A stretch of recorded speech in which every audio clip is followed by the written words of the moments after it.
Menetapkan ke-1, memberhentikan dengan hormat nomor urut 89 atas nama Mas Huri SAG, NIP 19750301 2001 121002, jabatan Sekretaris Mahkamah Syariah Takengon, dan mengangkat kembali dalam jabatan Kepala Bagian Perencanaan dan Kepegawaian Mahkamah Syariah Aceh Eselon 3A.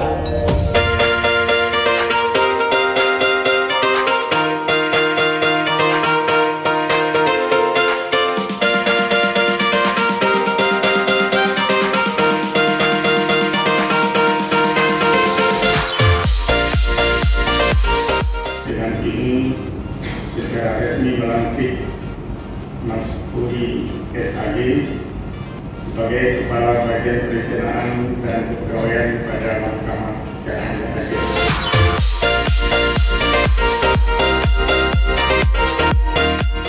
Demi Allah saya bersumpah.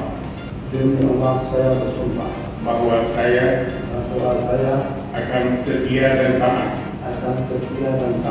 kepada Undang-Undang Dasar Negara Republik Indonesia tahun 1945, kepada Undang-Undang Dasar Negara Republik Indonesia tahun 1945, serta akan menjalankan